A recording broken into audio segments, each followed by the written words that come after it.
Vous êtes plus de 5 millions de personnes, télé plus réseaux sociaux confondus, à avoir vu passer cette histoire incroyable, improbable. Concernant mon passage dans l'émission, il n'y a que la vérité qui compte. Vous avez été des milliers à vous interroger sur ce qui s'est passé, à avoir fait part de votre avis, de votre malaise ou de ce que vous avez ressenti de positif à l'égard de ce qui s'est joué. Et à m'avoir demandé d'en raconter un peu plus sur l'aventure que j'ai vécue. Aussi bien de mon côté que ce qui s'est passé ensuite avec Marie. Donc dans cette vidéo, je vais vous expliquer un petit peu les coulisses, comment l'émission est arrivée à moi, ce qui s'est joué pour moi, ce qui s'est passé pendant l'émission et ce qui s'est passé après l'émission. Donc au mois de juin, je suis contacté par une personne qui se présente comme étant la responsable de l'équipe qui contacte toutes les personnes qui sont invitées à passer dans Il y a que la vérité qui compte. Elle me dit que c'est elle qui m'appelle cette fois parce que le cas est un petit peu particulier et qu'elle préfère m'en parler directement. Une personne très sympathique, très agréable, avec beaucoup d'humour. Et donc elle me dit, bah voilà, vous êtes invité à cette émission. Et donc sans savoir ce qui va vous arriver, êtes-vous d'accord pour dire oui à cette invitation?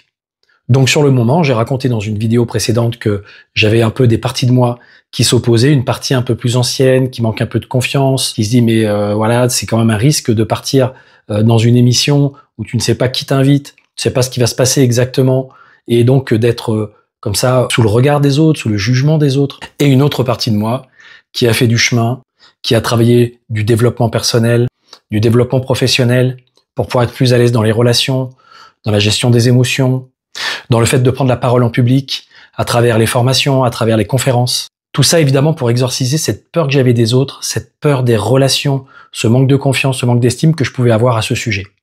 Donc je dis oui, on me propose de prendre un rendez-vous à un endroit, donc j'ai choisi le parc de la Tête d'Or pour me remettre l'invitation. Alors après, évidemment, pendant un certain nombre de semaines, les idées commencent à tourner en se demandant, mais qui c'est? Qu'est-ce que c'est que cette histoire? Qui a pu m'inviter dans cette émission?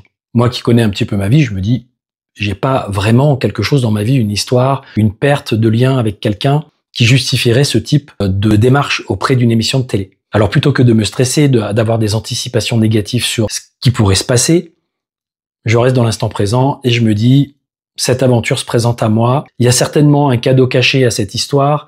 Je vais bien découvrir ce qui se passe. Il y a un côté un peu aventure, c'est stimulant. Donc, j'y vais un peu la fleur au fusil, sans stress.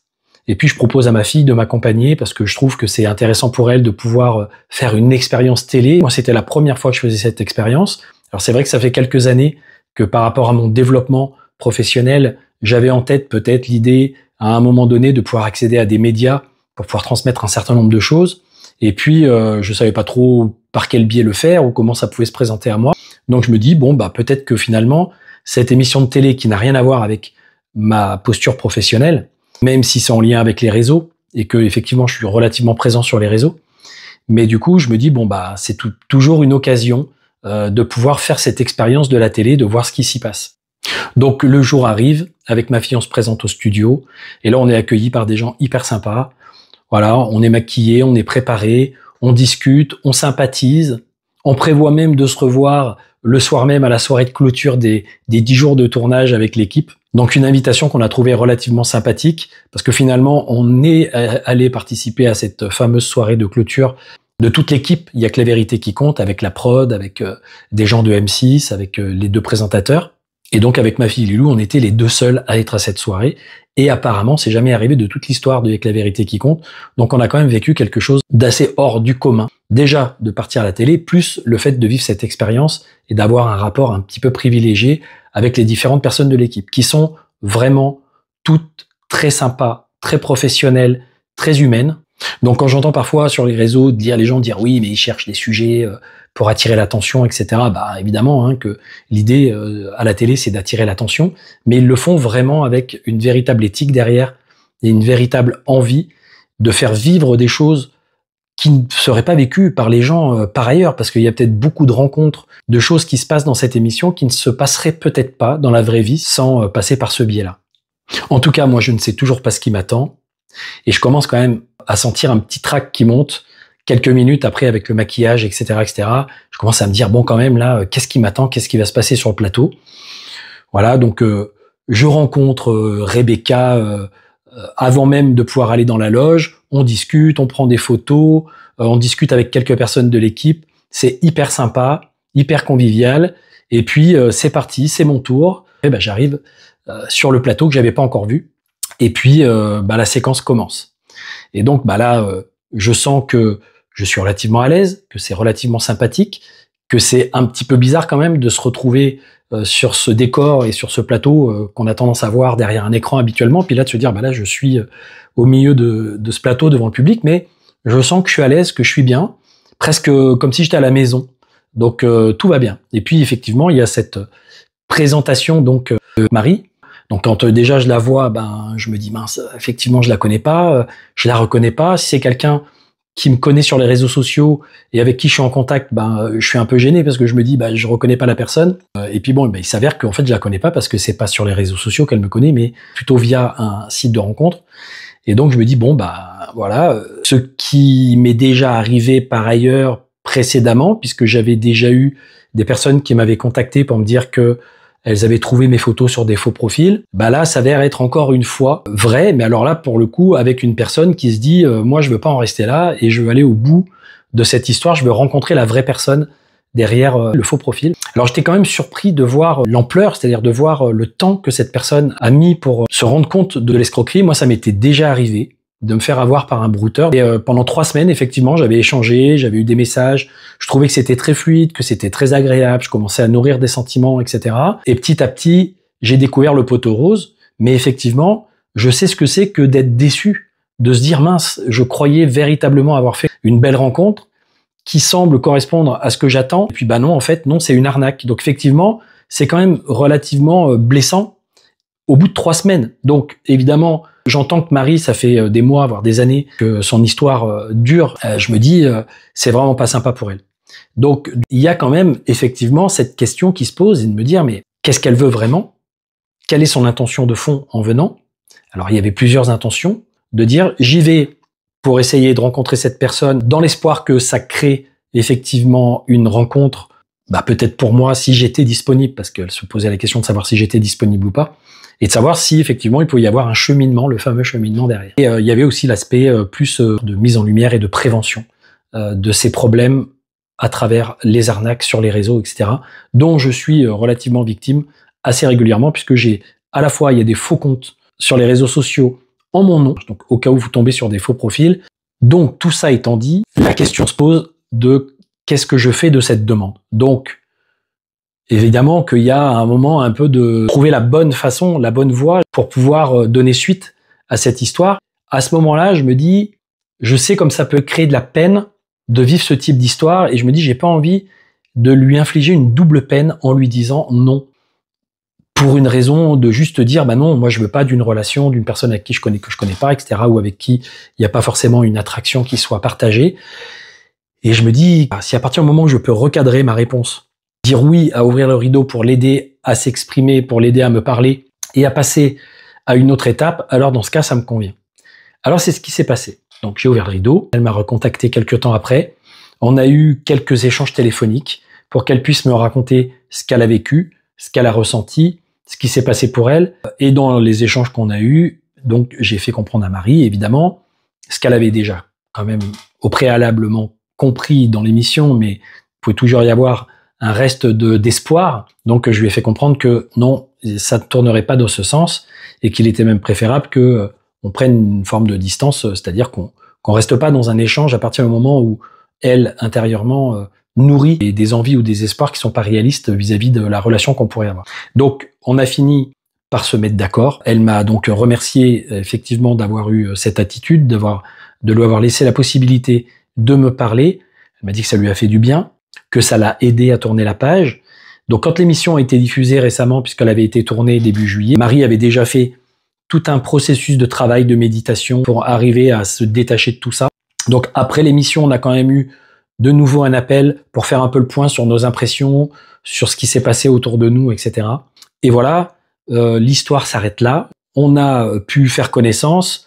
On reste en contact au cas où il y ait des histoires qui soient encore liées à ce sujet.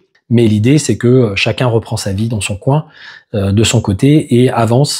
Et donc, je suis content en tout cas d'avoir rencontré Marie et puis qu'elle puisse aujourd'hui clôturer le chapitre, passer à autre chose et aller de l'avant dans sa vie. Alors après, évidemment, le truc, on va dire, qui est à la fois prenant en temps et en énergie et à la fois très sympa, c'est les centaines, voire milliers de messages qui donc arrivent, qui affluent, beaucoup, et je suis très reconnaissant pour ça. Beaucoup de gens qui ont eu des marques de considération, de reconnaissance, qui ont été vraiment sympas, qui ont fait des retours très sympas. Après, quelques personnes, bon, comme toujours sur les réseaux sociaux, qui vont avoir un regard qui va pointer du doigt des choses plutôt négatives et tout ça. Mais dans l'ensemble, ça a été une expérience qui est quand même relativement positive, à la fois pour Marie au final, pas sur l'histoire qu'elle a vécue avant, mais sur la façon dont ça s'est conclu, et à la fois pour moi. Donc, on peut considérer que cette histoire avait un beau cadeau caché. En tout cas, pour moi, c'était de pouvoir faire cette expérience télé, parce qu'on n'a pas tous la possibilité de faire une expérience télé, et ça peut rester parfois un peu comme une idée comme ça dans la tête, de se dire « Ah bah ce serait sympa un jour de passer à la télé ». Je sais pas si ça vous est déjà arrivé, vous pouvez peut-être me le dire en message ou en commentaire, mais effectivement, on peut avoir la croyance que ça ne va pas nous arriver à nous, que ça arrive à d'autres, mais pas à nous. Donc moi, cette croyance, elle est dépassée. Je sais que je peux me retrouver à la télé, ça s'est passé, que ça me convient, que ça me va bien. J'ai plutôt des retours très favorables sur, en tout cas, l'impression, la posture, etc. Donc ça aussi, c'est une croyance qui est plutôt bonne pour moi, pour ma fille aussi, puisque ça lui a permis de se rendre compte que il y a des choses qui peuvent se créer, des opportunités, des ouvertures. Et comme elle aussi, elle aimerait peut-être un jour être actrice ou faire des choses dans le cinéma ou dans le théâtre, c'est quelque chose qui peut lui ouvrir des portes, un champ des possibles, un nouveau champ des possibles. Et donc, ce qui est intéressant dans ce passage, c'est aussi le passage d'un stade à un autre, d'une vision des choses à une autre vision des choses, d'un système de croyances qui évolue. Et donc ça, c'est le créneau sur lequel je suis au niveau professionnel, pas qu'au niveau de la relation affective, amoureuse, et du fait d'arriver à passer des caps, des passages et des expériences de vie qui parfois demandent d'être accompagnés, d'être éclairés. Donc ça, c'est ce qui m'intéresse, c'est ce qui me plaît de faire. Et puis, il y a aussi le fait de passer à autre chose dans sa vie professionnelle, sur sa voie de réalisation, qui généralement passe autour de l'activité professionnelle, du business, des projets pro. Et là, parfois, on se retrouve avec ces anciennes parties de nous ou qui sont encore présentes et qui nous freinent, qui nous bloquent, qui nous verrouillent, qui nous font penser qu'on n'y arrivera pas. Et moi, il y a quelques années en arrière, j'aurais pas dit oui à cette émission. Tout simplement parce que j'aurais eu peur déjà de ce qui m'attend. En plus, que ce soit à la vue de tous, qu'il puisse y avoir des jugements sur mes réactions, parce que rien qu'avant de m'entendre parler, de me voir en vidéo, c'était insupportable.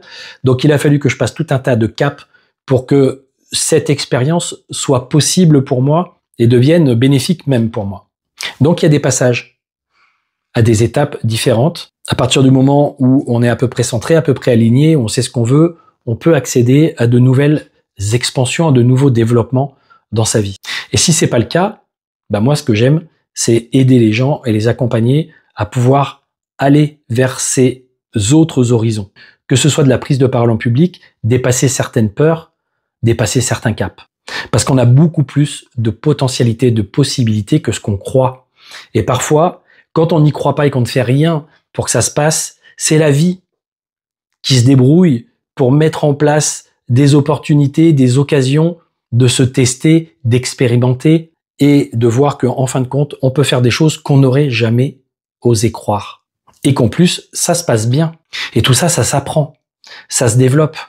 Ce qui est dommage, c'est de dire non. C'est de fermer. C'est de projeter ses peurs sur l'environnement extérieur et de se dire que les choses vont mal se passer et de s'interdire de prendre des risques, de ne pas avoir l'audace de faire des choses qui sont pas conformes, qui sont pas habituelles. Parce que quand vous commencez à faire un pas en avant dans cette direction, j'ai envie de dire un acte de foi, je sais pas ce qui va se passer, mais j'y vais quand même. Et je crois, j'ai la foi que les choses vont bien se dérouler. C'est un état d'esprit, un mindset particulier. Alors la vie s'organise, un peu comme une amie qui met sur votre chemin des événements qui vous paraissent un peu hasardeux, qui sont certainement des synchronicités, mais en tout cas qui vous amènent à avancer sur un chemin sur lequel vous ne pensiez pas pouvoir avancer un jour. Vous en rêviez peut-être, vous vous disiez peut-être ce serait super, mais ce sera pas possible pour moi, j'en suis pas capable, ou il y a très peu de chances que ça m'arrive dans la vie. Ce qui est marrant, c'est que parallèlement à ça, je souhaiterais ouvrir le champ des conférences et juste avant la diffusion de cette émission, j'ai rencontré d'autres personnes qui sont des personnes qui sont aussi sur le fait d'aider les gens à se mettre en lumière, à oser s'exprimer en public, qui sont passés à la télé. Et nous avons créé un petit groupe que nous avons appelé The Expanders, parce que nous allons proposer bientôt, et je vous tiendrai informé, un événement qui va permettre aux gens qui souhaitent passer à une nouvelle étape, ouvrir un nouveau champ d'expansion, d'acquérir un état d'esprit, des outils, des pratiques, pour les aider à progresser et à ouvrir un champ des possibles. Il y a aussi l'événement Passage qui va se passer au mois de décembre sur Lyon. Et cette nouvelle communauté, nouvelle voie qui va s'ouvrir à partir du 11 novembre et qui va permettre aux gens sur les réseaux sociaux de se retrouver avec moi sur une communauté privée où il y aura toutes mes vidéos qui seront classées et qui, à travers cette plateforme, pourront participer à des questions-réponses, à des lives, à des choses qui se passeront en direct plutôt que par des petites séquences vidéo comme les réels que je mets sur les réseaux sociaux. Et j'espère qu'on va rester connectés et qu'on va continuer de se suivre dans de nouvelles aventures.